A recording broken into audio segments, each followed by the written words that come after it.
Okay, so good evening, everyone. Good evening, all the students. Good evening, Annie and Suman, for joining us today for this webinar.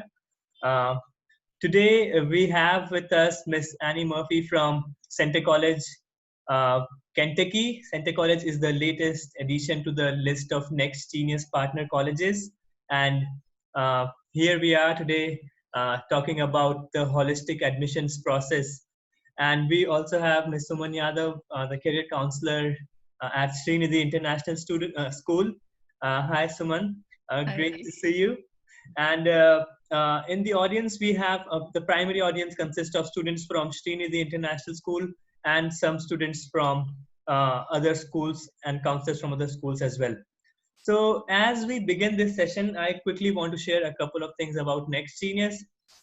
So the Next Genius Scholarship Program is the Next Genius Foundation is a registered charitable trust in India, and we help students with scholarships for their undergraduate education in the US. These scholarships are full or partial tuition scholarships, and Center College is one of those colleges where Next Genius scholarships are available. The applications for our program are now open, and students can visit our website, which is next-genius.com, and apply to us for scholarships.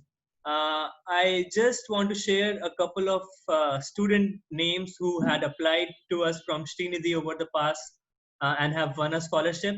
So in this cycle, we have had student Adya Agarwal, who won a partial scholarship to Drew University. And last year, Sanjana Kulkarni won a full tuition scholarship to Wheaton College in Massachusetts, and she is now starting her second year at college. So with that said, I'd invite Suman to share a few words with their students before Annie takes over the presentation. You'll have to unmute. Right. Good evening, students. It's a great opportunity for all of us to have this webinar with Ms. Annie Murphy, Admissions and Outreach Director at Center College. So shoot all your questions. You'll get a lot of information here. All your queries will be put to rest. I hope that today. And welcome, Annie, to our school virtually. I hope that we welcome you and host you on our campus in person. So thank you very much, Devesh, for organizing this for us, and over to you now. Great. Well, thank you very much. Yeah. Over to you, Annie. Thank you. Okay. Well, thank you so much for having me today. It really is a pleasure. And yes, I do wish I could be there. And soon enough, certainly, I will be able to visit India again, one of my favorite places in the whole world. So thank you, guys. So what I'm going to do today is talk us through about 30 minutes where we're really going to kind of get to know a little bit more depth about the process that a school like mine uses when we are evaluating applicants. So we're going to get through that. To introduce myself a little bit further, just so you know kind of the context I'm coming from. So I work at Center College. It is a small liberal arts college located in the state of Kentucky in the United States. We're considered a selective school, and we very much have a holistic review process. And we'll get into that, of course. Myself, I actually did graduate from Center College, so I'm an alum. And I have been working back at Center College for about 8 years. So I've helped hundreds and hundreds of students through the application process. And so that's a little bit more about where I'm coming from with this. So I'm going to go ahead and share my screen with you here.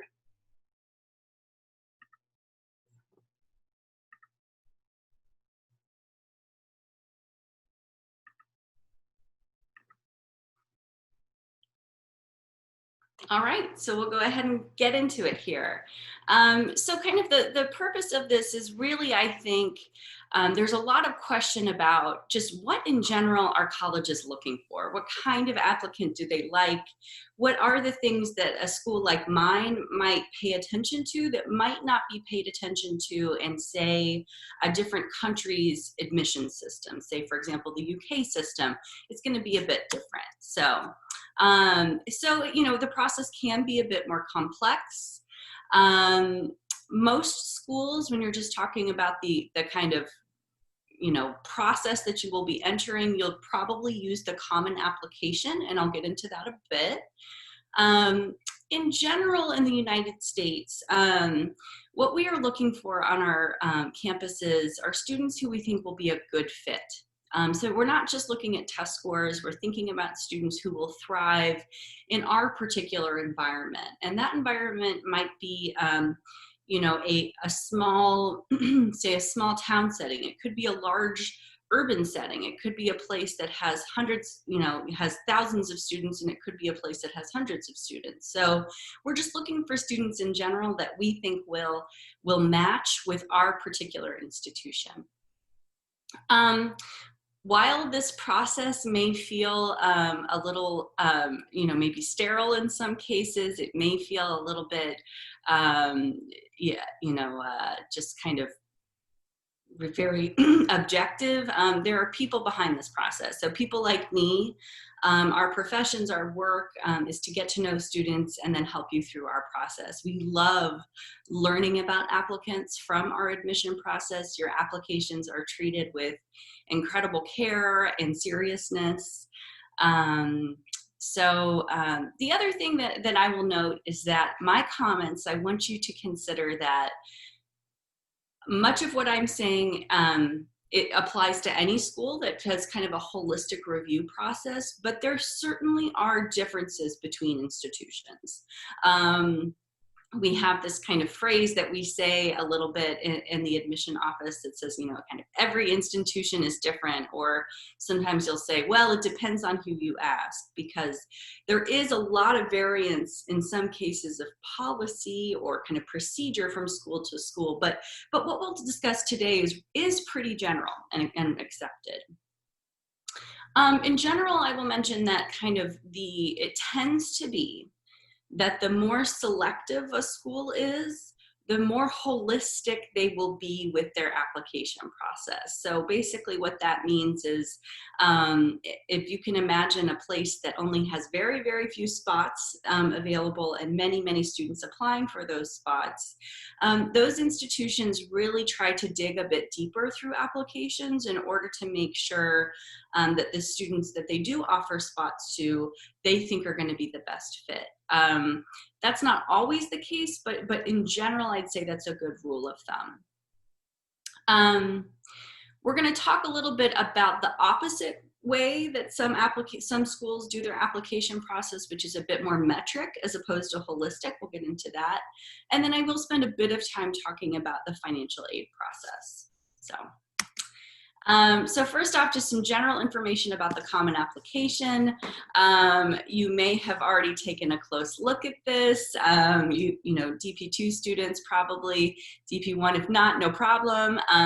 So the common application is an application shared by hundreds of US colleges and universities.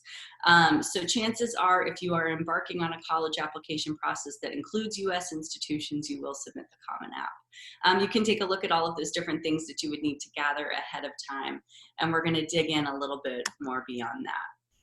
So I mentioned before this notion of a kind of if you're not doing your admission holistically, how are you doing it? You're doing it a bit more metrically.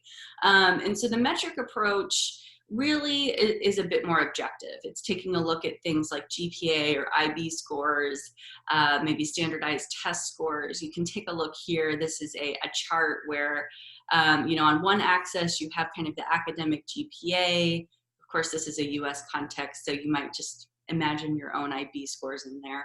And then the top, we have SAT and ACT scores. So in a metric approach, it's kind of, they get the information and they say, okay, we've got this grade performance and this test performance, where do they line up on kind of our XY axis, and where do they land as far as admission and scholarship? So there are many, many schools that have this approach.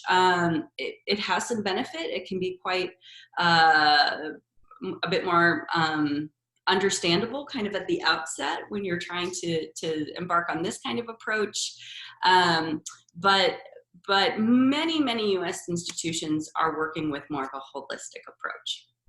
And so that's where we're going to get in here. So as opposed to say, an XY axis where we're kind of gauging where you land, a holistic approach, you might think about it more like a pie, okay, or a cake. The idea is that there are many, many things considered, and each institution will kind of weigh certain pieces of information about the applicant in a different way.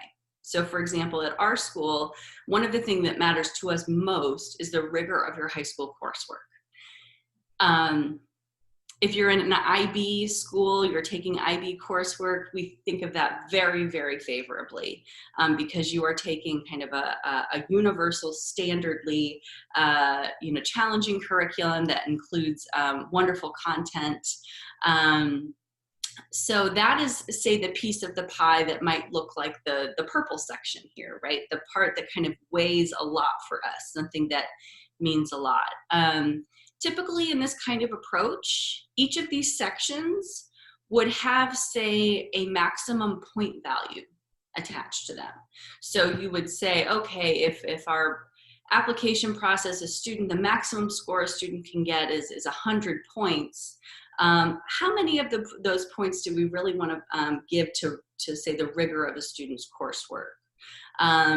And they may give a lot more potential points for that, as opposed to, say, something like your teacher recommendations, which are also important, but not potentially weighed as heavily.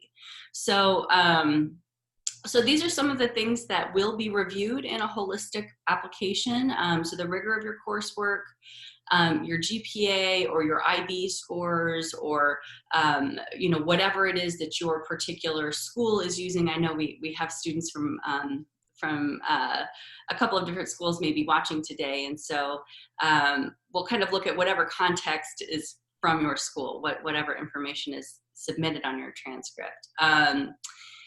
Extracurricular activities, leadership, special talents. I'm going to get into that a little bit with some tips about how you can best showcase those things about you. Recommendations are also an important piece. I used to be a teacher, a high school teacher, and so I know for me, when I review an application, I really love reading teacher recommendations. It helps the student kind of come to life as a student in a way I really appreciate. The essay is important. Your SAT or ACT scores, and we'll get a little bit more into that later.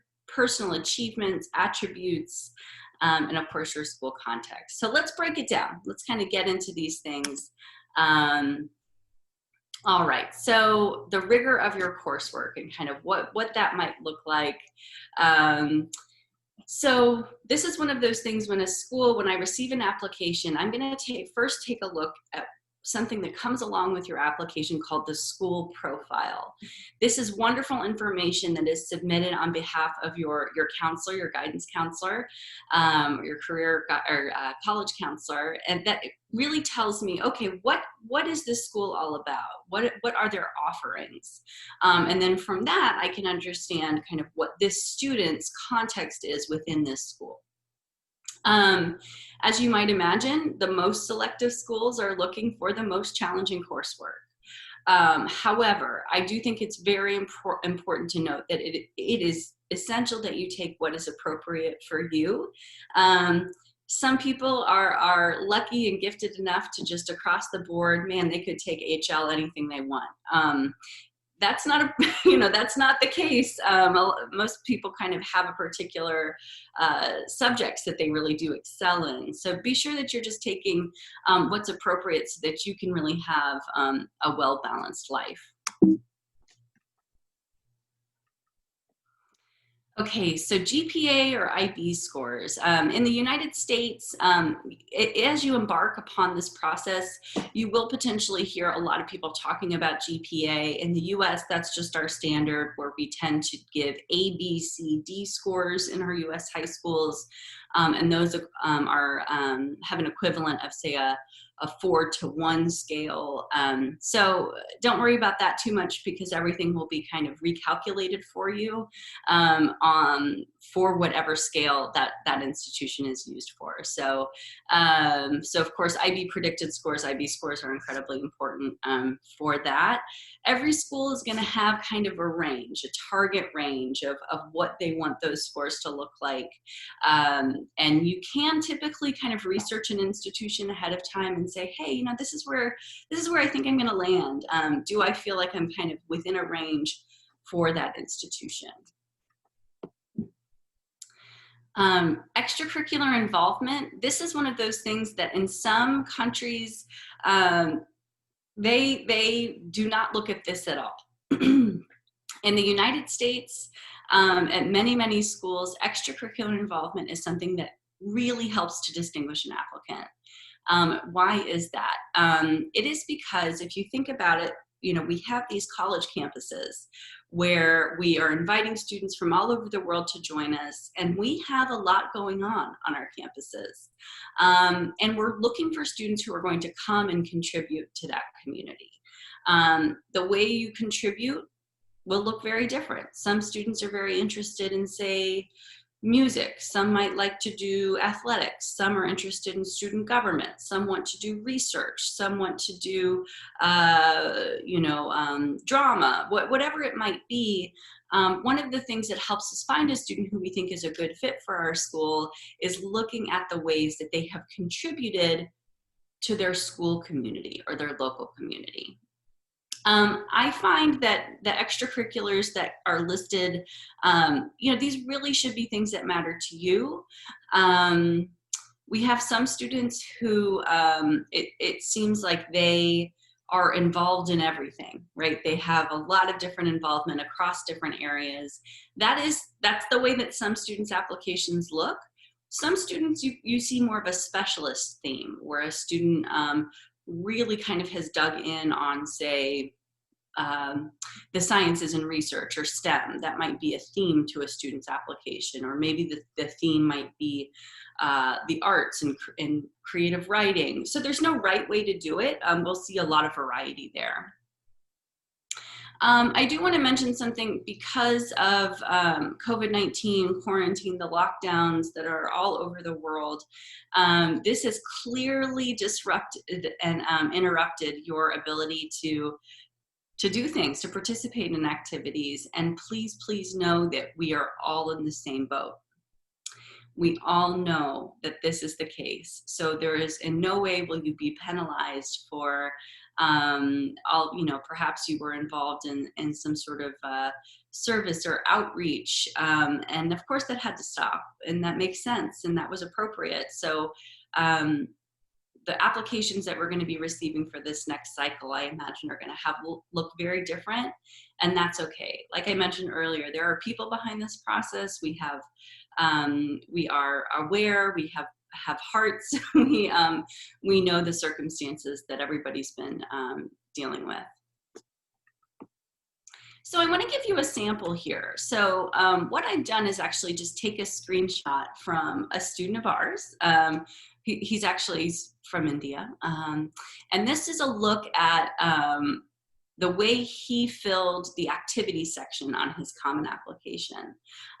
So you can take a look. He did a really great job of giving thoughtful and important details to help set the context for his involvement. So he, he's giving us, he's not just listing something, he's providing some additional context about it. He's definitely been involved in some kind of entrepreneurial activity. He's been involved in a TEDx conference. He's been involved in Model UN. He has, and actually his activity list can go beyond this, but I only did this much of a screenshot. So, so he does a great job kind of describing to us. You can also see how he lists the number of hours per week he participated in those activities. So lets us know just really how much of a part of his life were those activities. So I am not saying that your application needs to look like this. I'm mainly showing this as a point of context because I want to show you a contrasting sort of look here. This is a different application that we've received where we do get much less information about the student. So science exhibition, I'm not sure where was that happening? Was that in the school? Was it a regional one? Board project, you know, I'm not quite, so as you think about the ways you've described your involvement in your activities and the things that you're passionate about, I would kind of make sure that you are paying attention to, you know, the ways you describe that. So, and also feel free, I can't see the Q&A in this, so if somebody does have a question, feel free to jump in. So, and we'll definitely have time at the end as well. Okay, so recommendations. This is something that, like I mentioned earlier, I love looking at recommendations. When we receive a recommendation, that is oftentimes the only window we have into having someone else's take on how you are in the classroom. We might certainly be able to see your performance in the classroom. You know, excuse me. Oops. Sorry. So we can see your performance in the classroom through your scores or your, you know, your grades, but this is where we learn things about you, about say maybe your willingness to help your classmates, your sense of humor, the fact that you're there and kind of always willing to participate. Recommendations are very important to us. We will get some version of a recommendation from your school counselor, from an advisor. Sometimes this is a bit more brief, but sometimes it can be a bit more lengthy. A note on your teacher recommendation, you should choose someone who has taught you in your last 2 years of your high school program. And oftentimes schools are looking for someone who has taught you in a core subject. It is often the case that sometimes a student may excel in something, say like the arts, the performing arts, or maybe you excel in athletics, or you can provide a recommendation from someone other than a core academic teacher, but oftentimes that is the kind of main recommendation. Okay, so standardized tests. I want to get into this a little bit. So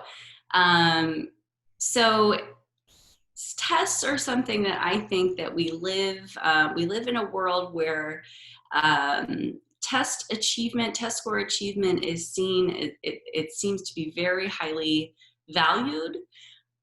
In the United States, I am anticipating a change in the ways that US colleges and universities kind of interpret or value test scores. The idea is, you know, a perfect score in some cases is the thing, it could be your ticket into an institution, but oftentimes a score alone is not going to do it. If you have a really high test score, but the rest of your application, you know, perhaps wasn't thoughtfully completed, you know, it doesn't show much involvement, if your recommendations are a bit lukewarm, a perfect score will not do it for you. It certainly, it doesn't hurt, particularly if the rest of the pieces of the application kind of confirm what that score is indicating. But, you know, unfortunately, you know, it's not the magic kind of ticket. And alternatively, the same way, if you do take the test, an SAT test, SAT, and your score is a bit low, or you feel it's a bit low, you know, it may not be as low as you think it is. So oftentimes, so what's happening at US institutions is we think about test scores in terms of a mid-range. So if you can think of a bell curve where we have all of the students who've submitted scores, what we're looking for are students who kind of land somewhere in the middle. So if your test score is anywhere near kind of the middle of the pack at that institution, you probably will be okay. Now, of course, if it's over the average, if it's above the average, that can be very helpful. You know, it might say bump you up a scholarship level, that sort of thing. If it's below the average, they might be looking a little bit more closely at the rest of the pieces of your application. So now all of this to say, across the world, no one can really take the SAT right now. The SAT has been canceled, understandably so. It is not appropriate to have a bunch of young people kind of packed into a room for several hours, sharing air, taking this test. So what we are finding, and this is really exciting, I think, for the landscape of US institutions, is that we have had hundreds of schools in the last 6 months announce that they're going to be test optional institutions. So what that means, that term test optional, that means that this school has adjusted their admission policy, and that the policy is now a student may apply and be given full consideration for admission without submitting an SAT or ACT score. Now, oftentimes, you know, for international students, for example, English proficiency needs to be demonstrated. But as far as additional testing beyond that, the SAT or the ACT, many schools are now saying, you know what, you can't take it, or you haven't been able to take it multiple times. We absolutely understand that. So let's just kind of take that out of this year's process. I imagine that lots of schools, after taking it out of this year's process, will also continue to take it out of future years' process. So that's something, if you have been worried, if you have some worries about that, then it could be that it might be less of an issue than you think. So.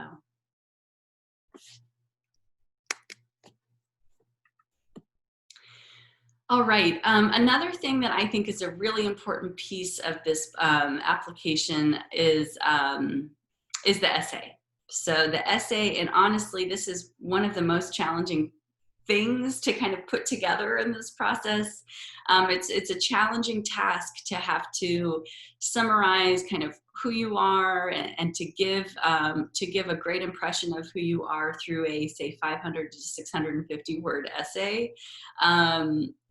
You know, I would, if you're getting pressure from adults, imagine if someone asked me to write a college essay right now, I would also find it a bit intimidating. So, but just a little bit about kind of successful essays. What do they look like?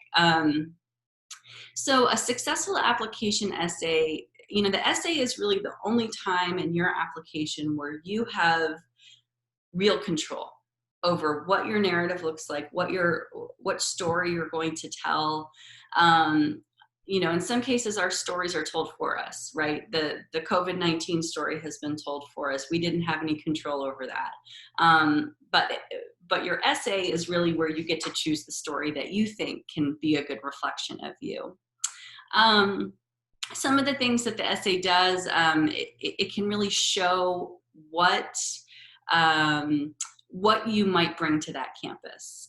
Maybe it's an area of passion. It could be expertise. It might be, you know, multiple languages that you can speak, whatever it might be, you know, so something in your essay will likely show something about what you might bring to that campus community. A great essay will help to reveal to the reader, someone like me, something about you that I'm not going to learn on another part of your application. So something about you where much of the information in an application can be a bit, you know, dry. It's you know, your scores and it's transcripts and things like that. But your essay is where you really get to come to life. I recommend that you make sure that your essay is in your own voice. And at a minimum, it should, of course, demonstrate solid writing ability. So getting started on your essay, if you have not already, you can check out Common App essay topics for 2021. The essay topics, if you are a younger student who's watching this presentation, oftentimes those essay topics will stay fairly consistent from year to year with a few questions being modified. So there are usually about 5 different prompts that you can choose for the Common App. So you could go ahead and take a look, have a sense of kind of what you might be asked to write about. Definitely, you know, as you approach your essay, you know, I think it's important to take an inventory of what's important to you. I think you should hopefully have a little bit of fun with it too. And then the other thing I want to mention here is that in addition to your essay, and then I've also shown you a sample of how you write about your extracurricular activities on your application, many schools have supplemental or optional questions too. These are often kind of, you know, why is it that you're applying to my institution? It might be something where you know, every school might have a little bit of a different supplemental question. I definitely think it's important to take a look ahead and make sure you know what those supplemental questions will look like. You know, I've shown a sample here. This is from actually the student that I showed earlier with the extracurricular activities. He just wrote a very thoughtful, very specific kind of supplemental question here.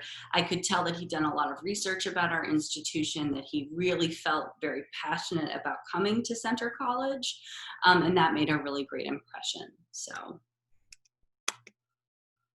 And then I also want to talk about finances a bit in this process. So at U.S. institutions, in addition to your application, and this is part of the holistic look, because I do want to speak about the reality of the financial considerations at U.S. institutions. So in addition to your application, most institutions are going to ask for some sort of kind of proof of finances, or kind of some kind of account of the family's finances. There are various forms that are out there for this. So there is a certificate of finance. There is, which is a shorter form. It's about a 2-page form. Some schools require something called the CSS profile. That's a bit of a more elaborate form. Some schools just have their own versions of these forms. And why do they ask for this information? It is because in the United States, in order to secure a student visa, you have to prove that your family can afford the fees. That's just part of kind of the process of letting someone into the country, is that if we, you know, have you come to our institution, we want to make sure that you can stay there, that you'll be able to afford the fees. So that's why we ask for this information. I want to mention that, you know, financial aid in U.S. institutions is limited, and unfortunately it can affect decisions. So in some cases, there are schools that are what we call need blind. So that means you submit your application, yes, you submit your financial forms, but they're going to ultimately make the decision based on your application, and they're not going to consider how much your family could potentially pay for school. And then if they admit you, whatever amount is appropriate for your family, you may contribute to your school fees, but then the rest would be covered by the institution. Schools that have these sorts of resources tend to be those most selective schools, as you might imagine. A school that can fully fund you is going to be more in demand. And so that's often the case there. Many other institutions, and what's a bit more common, is a student says, hey, we would really love to have this student. Let's take a look and say, hey, you know, they could qualify for this scholarship and potentially this grant. As the school puts together their forms of funding, do we think at a lower price point that this student might be able to afford the school? And so that could be a process. And then there are some schools out there that do not provide any scholarships or financial aid for international students, and they expect those students and their families to be able to pay the full fee. So this is a part of the process that's a bit challenging to kind of look through every institution's policies and procedures, and it's a huge reality of this process. I want to comment a little bit about this process and understanding a holistic process. There are, as I mentioned, real people behind this process, and these people are there to help you. So I am an admission counselor. I work with all of our international applicants. I love hearing from students. And it is often the case that students simply have questions or they can't find the information that they are looking for on our website. So feel free to reach out to your admission counselor. They are often the person who will review your application. So you do need to make sure that any communication you have makes a good impression, because that individual is forming an impression of you. In some cases, people like me are working with thousands of prospective students, and in some cases we're working with hundreds of prospective students. It just depends on the size of the institution that we work for. So do take it easy on us if we don't get back to you right away. I'd say in general, wait about a week before between communications if you haven't received a response back. I do want to recommend, if you do initiate some kind of communication with your admission counselor, make sure that the questions that you have cannot be easily answered from information on the website. It's important to demonstrate that you have done your research as opposed to asking that person to do your research for you. And that person can be super helpful for you through what is often a month's, even a years long process when it comes to that. Okay, so now that takes me through I threw a lot of information at you. I'm gonna stop sharing my screen here. And then, great, now I can see the Q&A. So sorry about that. If you had some wonderful questions for me, I was not ignoring you. I was just, couldn't see it in screen share. So Devesh, I might just go ahead and get into these. Does that sound okay? Sure. I think that works. Yeah. Great. Okay, perfect. So wonderful question here. Will activities be done at home during lockdown be counted for this? So this is if you're thinking about your extracurricular activities. Yes, absolutely. If you have found great ways to stay an active community member while you've been safe at home, please tell us about that on your application. I will also mention that the Common Application is going to have a general question for everyone this year that's kind of your, how did COVID-19 circumstances affect you? And so there is going to be a special part, a special opportunity on the Common Application where you can tell us about that. So that's a wonderful question. Okay, here's another question. If your teacher isn't fluent in English, will that reflect poorly on the student through their letter of recommendation? That is a great question. No. So oftentimes if your teacher isn't fluent, and sometimes I get teacher recommendations that are actually written in the native language that is the most comfortable for that teacher or the most common in that school. And at that point, we do request translations of those letters. And those can be done through various services.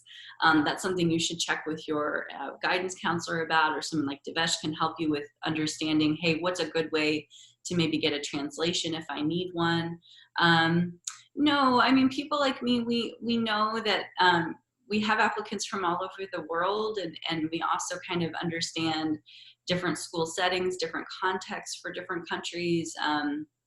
Some schools, you're lucky to have a guidance counselor, somebody to help you through the process. What's more common is that you don't have any help through this process. So, so that's something that we are open about and very much understand. Okay, here's another question. Can we demonstrate English proficiency using a grade from IB English? Yes, great. So there are many, many different ways to show English proficiency. I know, so for example, for us in many, many schools, doing well in an all English IB curriculum, you have shown that you are great at English and you can absolutely handle, even if at home, say you're speaking another language, if that's the language of instruction in your school, yes, that can often count as proof of English proficiency. Each school does, though, have a little bit of a different policy. So while I say that, yes, that counts for my school, at some other schools, they may require, say, an additional test of some kind. They might want you to take a TOEFL test or the IELTS, or there's a new test. Well, it's not that new, but it's called the Duolingo English test. Is becoming very common too, because you can take it from your home and it's online. Really good for these times. So that is something that you may, so take a look at different institutions and kind of what their policies are. Sometimes you can get just a waiver for your, if they require an English proficiency test, there might be an opportunity for, say, someone at your school to submit a letter on your behalf. That can sometimes satisfy that. Okay, another one. If a college is test optional, how do I decide whether or not I should submit my SAT score? If my score is 1430 and super score is 1470, should I include it in my application? I would say if you feel good about your score, you should send it. Yeah. I think you should also take a look at kind of what I mentioned those mid-ranges for test scores. Most schools will publish what their average test scores are. So if you're somewhere around there, you should go ahead and send your score. Absolutely. Yes, and then we have some, this is kind of a related question from Suman. Yes, as most schools go test optional this academic year, would absence of SAT scores impact one's chances of getting considered for financial aid? That's a good question, that relationship between SAT and financial aid. If a school does have a test optional policy, you should be able to qualify for all of their sources of funding if that is their policy. However, some schools do require testing to be considered for scholarships. So unfortunately, this is one of those things in U.S. institutions where my answer has to be, it depends on who you ask. So I'm sorry, I can't give kind of a straight answer for that. I know for us, for example, yes, you apply, you're eligible for all the same funding regardless if you send a score or not, because it's not your fault that you can't take the test right now. So that's a question there. So here back to the Q&A, we've got, does applying undecided put an applicant at a disadvantage? So this is a student, when you submit your application, you do need to indicate your kind of preferred area of study. Now, at some institutions, what you put in that section is incredibly important. If you are applying to, say, a school of engineering, a school of nursing, or some kind of school within the school that has its own application track within that university, what you put on that is really important, because they only have certain spots for, say, the engineering major. If you are undecided, for us, it does not put you at a disadvantage, right? Many students do put that they are undecided. And the reality that I know is that even students who do indicate an area that they might want to major in, they often do change that. So, I would say at most liberal arts colleges, doesn't matter. No problem if you put undecided. Where it does matter more is if it is a school that requires a specific application within that school for that program. That's where it matters more. Okay, another question. How can we find which universities are need blind and which are need aware? Unfortunately, you're gonna have to do a little bit of digging through that website. I'm really sorry. I would go ahead and put together kind of a list of schools that you might be interested in. There may be some great resources out there on the International Association of College Admission Counseling, IACAC. They have some good resources there, blogs, different things like that. But yeah, that information is often kind of available at the university. Here's another question. Can we use the additional info section to expand on our activities and honors? Great. Yeah, there is a section on the Common Application where you can, called additional information. Students use that for a variety of reasons. Sometimes they do use it to expand on their activities and honors. There's also an opportunity now for the Common Application where you can attach a resume.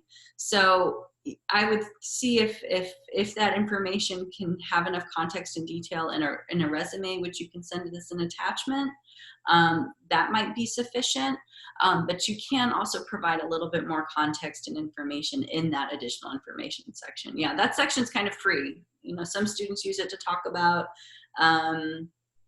you know, maybe challenges they face. Some students might use it to talk about, you know, why they're not proud of something that shows up on their application, but that's another thing you can use that section for. Great question. Oh, great question. So how accessible is the behavioral neuroscience faculty at Centre College? What are the internships and research opportunities available to the neuroscience majors? This is a great question. Behavioral neuroscience faculty, Centre College is a place that has a wonderful behavioral neuroscience program. And we are one of the smallest schools in the United States to be able to offer it, which means that your access to faculty and resources is almost unparalleled. You will have direct contact with professors from day one. You're going to have access to incredible labs and research spaces, even as an undergraduate student. So I can't speak highly enough about that. So thank you. They do lots of different internships, research. We have an EEG lab where students will kind of, you know, put the caps on and be studying brain waves and things like that. Lots of great opportunities. All right, another question. Can I get a recommendation letter from a teacher who has taught me from a long time ago but has left my school? So yes, so sometimes a teacher who taught you, say, in your in high school has moved on to a different institution. Yes, I would make sure that there's someone who has taught you somewhat recently. So, you know, the person who taught you 4 years ago doesn't really have as much insight into what you're like as a student now. So just be aware of the timing of when that person instructed you. When it comes to music courses and universities that focus on the arts, do the same rules apply, or is there anything extra or different that I should take note of? That's a great question. If you are really interested in pursuing the arts in some ways, maybe performing arts such as music, drama, maybe that's the visual arts, many of these schools will require or look for an additional portfolio that you can submit on the Common App. Or they might be interested in looking at, you know, the instruments that you play, you know, the orchestra that you might be in, the performances that you've been involved in. So yes, you know, that they'll take a close look at whatever it is that you submit if it's in the arts. Another question, what information should the school profile of international schools convey? That is a great question. If you want to follow up with me personally at annie.murphy@centre.edu, I can send you, we can have a conversation about this, but you need to know in general the information that's provided. What is the curriculum that's offered at the school? What are kind of the facilities and the resources kind of available at this school? What are some other colleges and universities that students have been kind of historical acceptance data? Where do they tend to go? Do they tend to go to the US? Do they tend to stay in India? Do they tend to go to the UK? Those sorts of figures, your enrollment, your school size, different things like that. So I can, there are some good resources if you want to email, I can help you out with that. So, all right, great.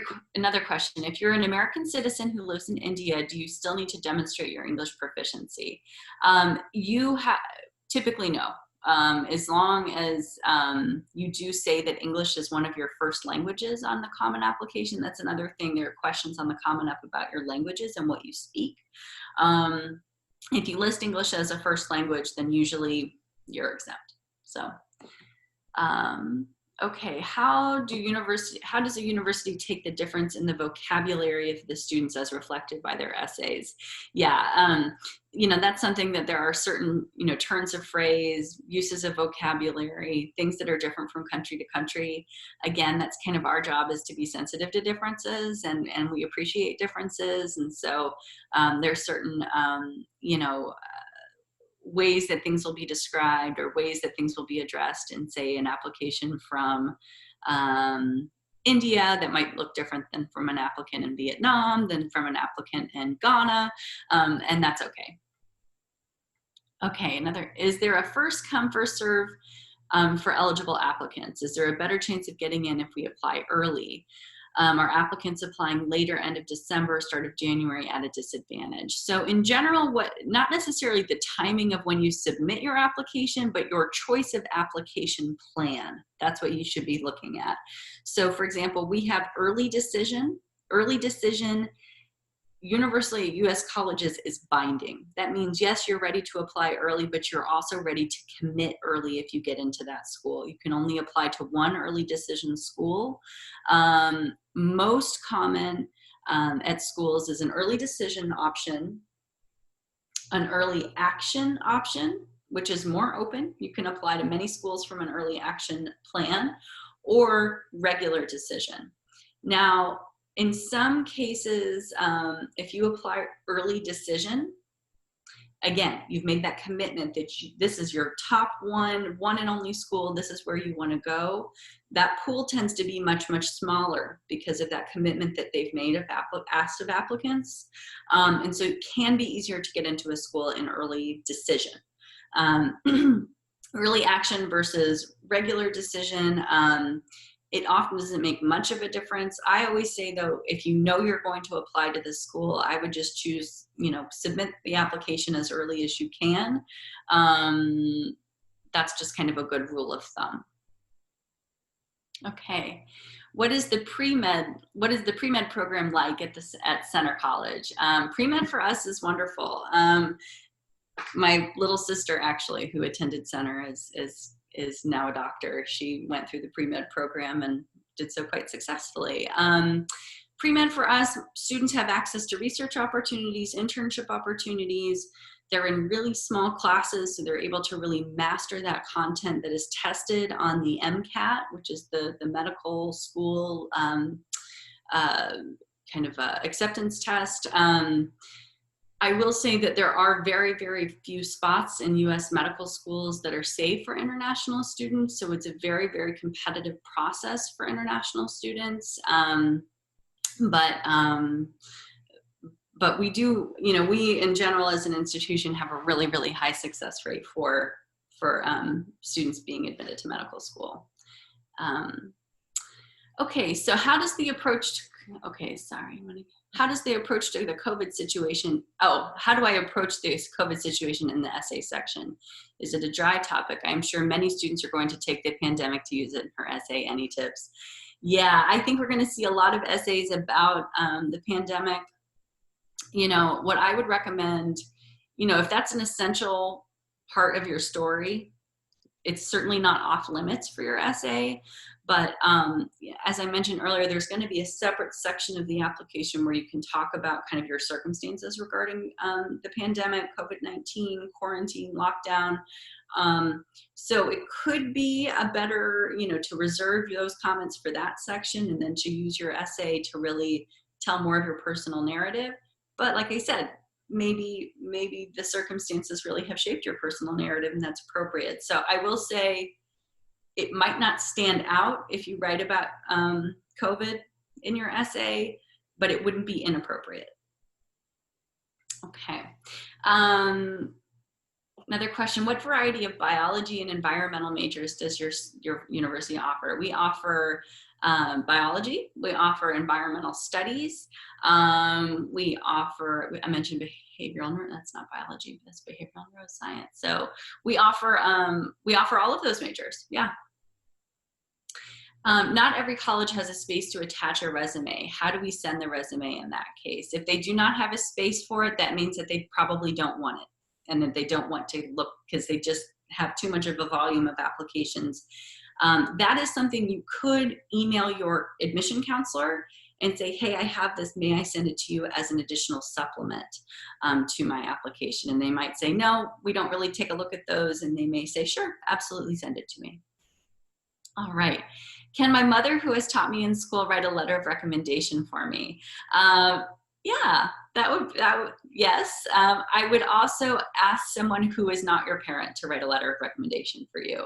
I know I've worked with a lot of homeschooled applicants, and it is always important to have someone. Of course, your mother is going to be a big fan of yours, I imagine, and quite partial to you, and that's okay. You may also want to make sure another voice is included. Do colleges prefer applicants who have extracurriculars that are closely related to their declared major or interests? You know, there's no magic bullet for extracurriculars. Yet if you are applying to a school of engineering and you have a lot of, you know, say robotics work, and you've been working in some really interesting, you know, ways that show your interest in that field, sure, that could be helpful. I think the idea is really what we're looking for are students who have areas of passion, have areas of interest. Those may or may not line up with an academic interest, and that's okay. So I don't necessarily think there's kind of a preference there. It's really more of, you know, you should do what you love as opposed to do what you think will look best for you on your college application. Okay, do I need to have a credential evaluation of my grades if some of my mark sheets are in both languages, i.e. English and Hindi? Typically, yeah. You need to have some kind of translation. The person who is reading your application in a U.S. institution may know Hindi, probably, but may not. And so I would make sure that you've got something that's more universal, that can be read universally. How do we approach the COVID situation in the essay section? Oh, we already got to that one. Okay, sorry. All right, and then I'm going to go back over here to the chat. If a U.S. citizen based out of the States applies to Center College, how much of the, okay, how much of the application is viewed as international or state? Okay, so if you are a U.S. citizen that is outside of the United States, for us, you are considered a domestic applicant, but we will look at you in the context of your international situation. The school that you're at, how long you've been there, for example. So yes, you're considered a domestic applicant, but within that international context. So, Wonderful. All right. Yeah, great questions, everybody. Wow, that's great. I hope I got you some good information, and thank you for being so engaged. I appreciate it. So there are a couple more questions, and now the one is, how do you get in touch with an admission officer for a particular college? This is quite related to your last session that we did. Yeah. So the ways that who do you identify the right person to talk to? I would look at whatever college you're looking for and just search for something called the Meet Your Counselor page. That is oftentimes in U.S. institutions, we put all of our admission folks kind of, you know, maybe with a photo and a little bio, and you can often find who your counselor is there. Sometimes there is just a general international admission email address. That's okay. Sometimes though, if you dig a little deeper, you can find the specific person who is assigned to India. So. Wonderful. And one final question is, will I have an advantage if I have learned 4 languages at school? That's amazing. Sure, 4 languages is great. There are lots of things that can kind of give a student, make a student stand out in that way. Maybe it's languages, maybe it's some other area of talent or interest. I'm pretty impressed by 4 languages, sure. Great, wonderful. So we are almost at the end of this call. Okay. Thank you so much, Annie, for sharing wonderful information, for taking us through the holistic admissions process. And any final words of advice from both of you, from Annie, from Suman, any final words of advice for the students? Thank you very much, Annie. It was fantastic. It was so informative and easy to understand. You really made it easy for us. Oh, So thank you very much. And I hope my students got their queries answered. But if they have more, I would connect them with you, or I would write myself to you. So thank absolutely. you very much. Very happy to contact anyone. I'm annie.murphy@center.edu. And even if your question isn't related to Center College, if it's a general query, I see that as part of my job is to help. So that's very kind of you. Thank you very much. yeah. Great. So thank you once again. And thank you everyone for joining us today. And yeah, okay, take care everyone. Okay. Bye. Bye. Bye.